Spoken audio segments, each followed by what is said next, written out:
Hi. First off, excuse my voice. It's kind of fading. It's January. You know how the weather does. And it just makes you sick for no reason. One day you're fine, next day you're not. That's where I'm at right now. So excuse my voice.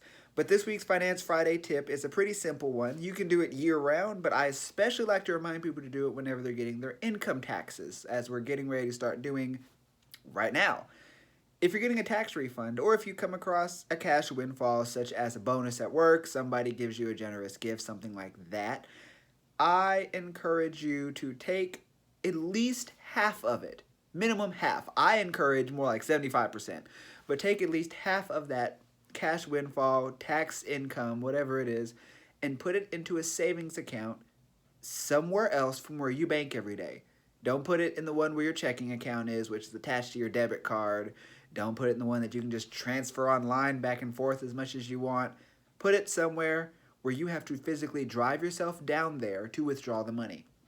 Reason I say that is because if you followed me over the last year, you know in 2018 I got debt free, paid off $50,000 of debt, and I had a pretty healthy savings I was able to buy a house with and still have money left over. And life was great until it wasn't.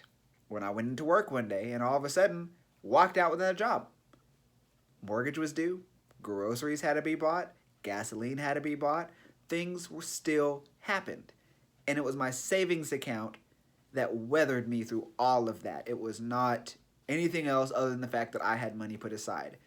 Maybe it's not something as drastic as job loss, but you've been there before when all of a sudden you're trucking along, life's great, and then you find out you have to get a new car, or you have to get new tires, or your water heater went out, or something at your child's school came up and there's this high expense you just weren't thinking about, and now you got to cover it. Having a savings account is literally giving you the option to opt out of bad things. It's giving you the option to say, I don't want to be a part of this inconvenience. Let me just write you a check. You know life's going to happen, and you know things are going to happen regardless of how you feel about it. So the biggest thing you can do is put that money aside and get ready for it. It doesn't have to be hundreds of thousands of dollars.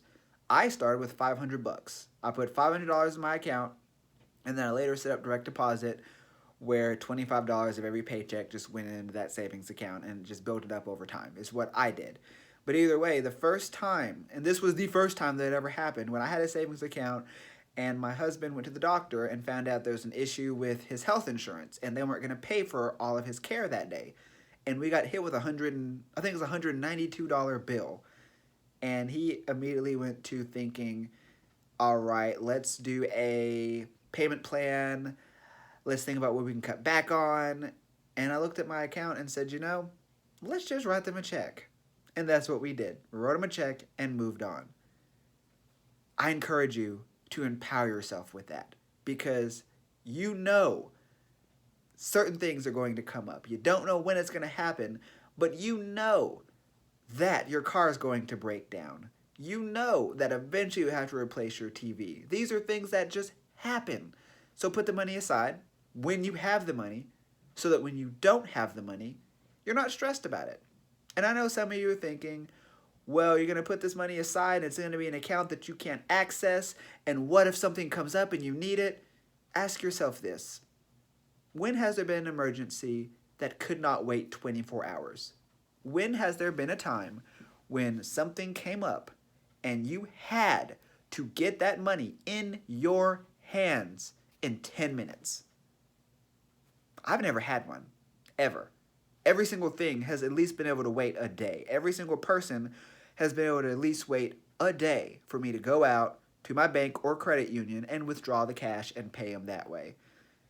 So really the whole idea of I don't have access to it is a psychological thing. It's not a reality because you have the access. It's just not on demand. And anybody in business, whether it's, getting your car fixed, whether it is having to make a deposit on something, they know that you don't have hundreds of dollars just sitting in your wallet to pull out whenever you want. They understand that sometimes you got to make a phone call. You got to go down to the bank. You got to move money around. So don't use the lack of conflict, the fact that you don't want to say, hey, can you wait a minute? Into tricking yourself into putting money somewhere where you're going to spend it.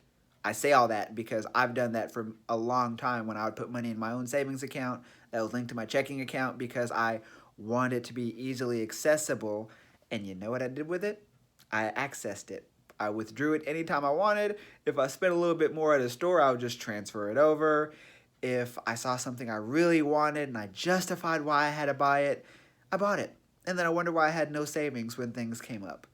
So that's my big tip today is it's actually a 2-for-1. One, put money aside when you get it so that you have it for those times that you don't.